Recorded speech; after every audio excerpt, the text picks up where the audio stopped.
మీకు అర్ధరాత్రి 12 గంటలకి కళ్ళొస్తున్నాయా? తెల్లవారుజామున 3 గంటలకి కళ్ళొస్తున్నాయా? తర్వాత మళ్ళీ 6కి తెల్లారిపోయిన తర్వాత కళ్ళొస్తున్నాయా? వీటికి ఒక్కొక్క టైంలో వచ్చేటటువంటి ఒక్కొక్క కళకి ఒక్కొక్క అర్థం ఉంటుంది. దానితో మీ జీవితం మీద ప్రభావం ఉంటుంది. అంతేకాదు మర్నాడే ఆ ప్రభావం కనబడుతుంది. అలాగే కళల్లో టైంలే కాకుండా మనకొచ్చేటటువంటి కళల్లో ఉన్నటువంటి వస్తువులు కానీ, జంతువులు కానీ, మనుషులు కానీ, దెయ్యాలు కానీ, ఇలా మీకు వచ్చేదానికన్నిట్లికి కూడా ఒక్కొక్క దానికి ఒక్కొక్క అర్థం ఉంటుంది. ఆ అర్థం ప్రకారమే మనకి జరుగుతుంది జీవితంలో. ఇప్పుడు ఉదాహరణకి మనకి రేపు ఏదైనా కీడు జరగబోతుందనుకోండి. ముందు రోజు నుంచే మనకి 2, 3 రోజులు ముందు నుంచి మనసు కీడిస్తా ఉంటది. ఏదో, ఏదో అవుతున్నట్టుగా, ఏదో గుండె పిండేసినట్టుగా ఉంటుంది. కాబట్టి ఇలాంటివన్నిట్లికి దేనికి కారణం అంటే, మనకి ఈ శకునాలు అంటాం దాన్ని. ఇప్పుడు నాకొక శిష్యుడున్నాడు హరీష్ అని. మరి బండి మీద విపరీతంగా రోజుకి మనకి ఎంత లేదైనా పాపం ఓ 30-40 కిలోమీటర్లు మినిమమ్ వెళ్ళేవాడు. తర్వాత అలా 15 సంవత్సరాలు వెళ్ళినటువంటి అతనికి ఒకరోజు కలొచ్చింది. అతను బండి మీద నుంచి పడిపోతున్నట్టు. అది ఎప్పుడొచ్చిందండి? తెల్లారుజామున 3 గంటలకొచ్చింది. మరి కరెక్ట్‌గా మర్నాడు తెల్లారుజామున పడిపోయాడు పాపం. చేతులకి దెబ్బలు తగిలినియి. చిన్న చిన్న దెబ్బలయినప్పటికీ కూడా ఇది నిజ జీవితంలో జరిగిందా? లేదా? జరిగింది. ఇకపోతే మనకి అత్యద్భుతంగా ఎదగాలి అనే తపనతో చాలామంది ఉంటారు. కష్టపడతా ఉంటారు. కుంభరాశిలో ఏలినాటి శని జరుగుతున్నప్పుడు కూడా ఇప్పుడు ప్రెజెంట్ 2025లో ఒక వ్యక్తికి ఏనుగు కల్లోకొచ్చింది. మరి మర్నాడే ఒక 50,00,000 రూపాయల వర్క్ వచ్చింది అతనికి. ఆ వర్క్‌తో అతను అప్పులన్నీ తీర్చేసుకున్నాడు. ఈ విధంగా ఒక వ్యక్తికి లారీ కల్లోకొచ్చింది. లారీ కల్లోకొచ్చిన 4 రోజులకి ఒక నల్లని వ్యక్తొచ్చాడు. వచ్చి ఈ యొక్క లారీ అమ్మకానికి ఉందండి అన్నాడు. కొన్నాడు. అతనేమైందో తెలుసా ఆ లారీ వల్ల? అతనికి 2 ఇల్లులుంటాయి.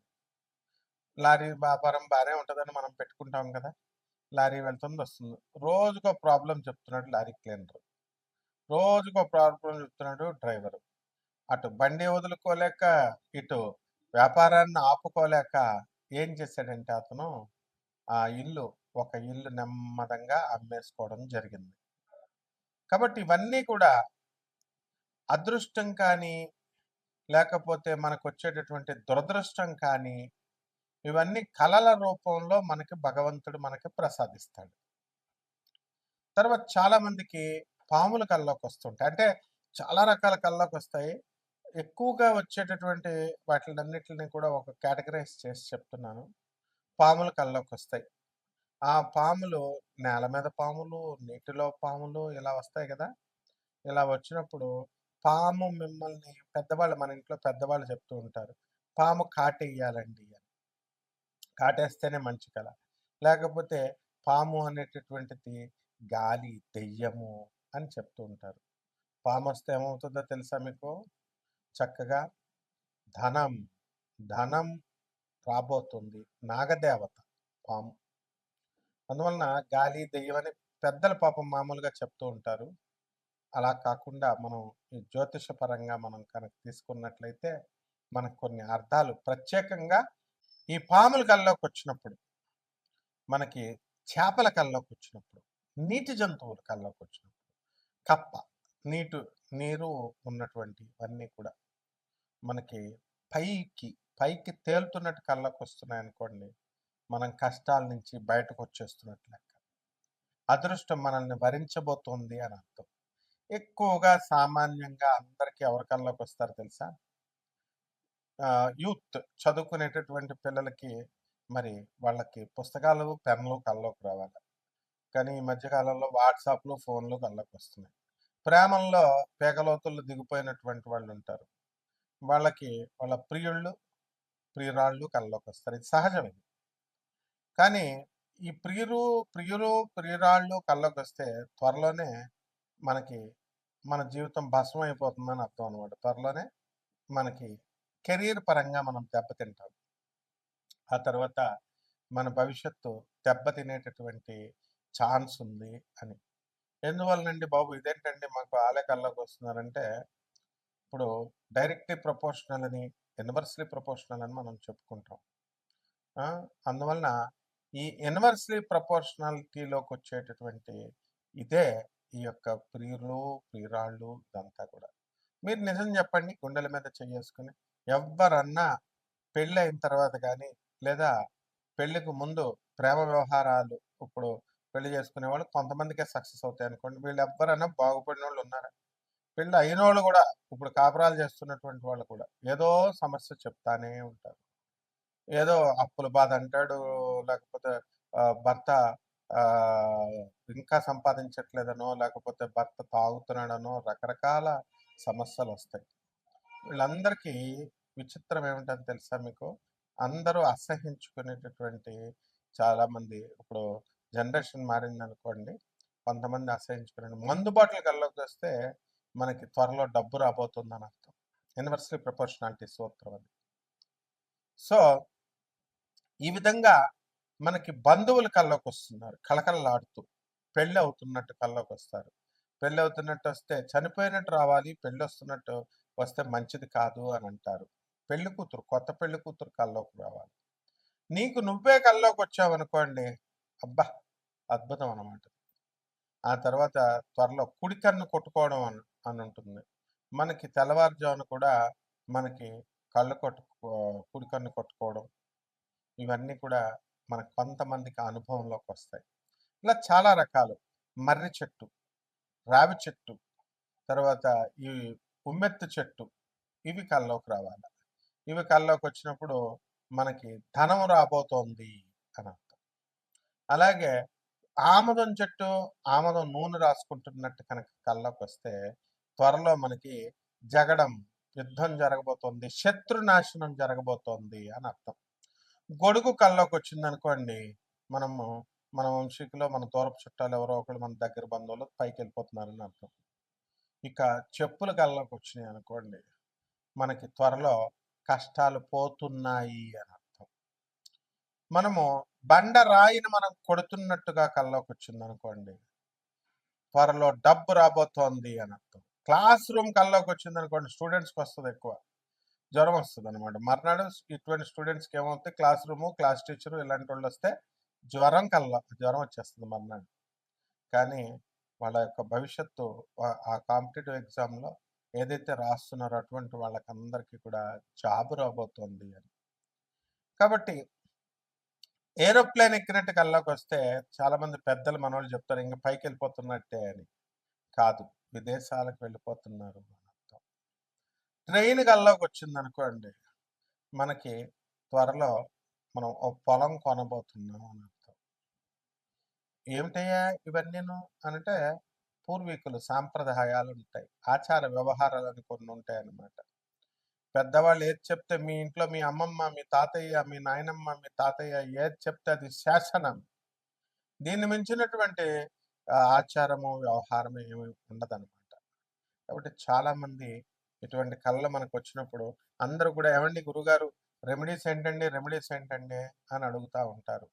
రెమెడీస్ అనేటటువంటివి ఏమి ఉండవండి. రెమెడీస్ చేసుకుంటే మీకు అలా అలవాటు చేసేసారనమాట. రెమెడీస్ చేసుకోవడం వల్ల వస్తుందని. ఉప్పు, మిరియాలు తీసి అప్పుడు కలలేచిన తర్వాత పీడ కలలొచ్చిన తర్వాత లేచి తలంటు స్నానం చేసి, ఆ ఉప్పుని, మిరియాలని భగవంతుడి దగ్గర పెట్టి దీపారాధన చేయడం ఒక్కటే రెమెడీ. ఇక మనము దాన ధర్మాలు చేసుకోవాలి బాగా. అనాథ పిల్లలకి దాన ధర్మాలు చేసుకోవాలి. తర్వాత ఈ యొక్క సాధువులకి దానం ధర్మాలు చేసుకోవాలి.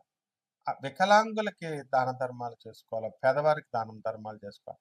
మనిషి ఈ ఇవి తప్ప మిగతా అన్ని కార్యక్రమాలు చేస్తున్నాడు. షాపింగ్‌కెళ్తున్నాడు, కొంటున్నాడు ఇవన్నీ కూడా కాదు. అందువలన మనం చేయాల్సిందేంటంటే చక్కగా ఈ ఇవి రెమెడీస్ ఇవి. చక్కగా మీకు 12 ద్వాదశ రాశుల పైన ఈ యొక్క కళల ప్రభావం ప్రకారం మనం ఈ జాతకం ఈ యొక్క సంవత్సరంలో ఎలా ఉంటుందో మనం తెలుసుకుందాం.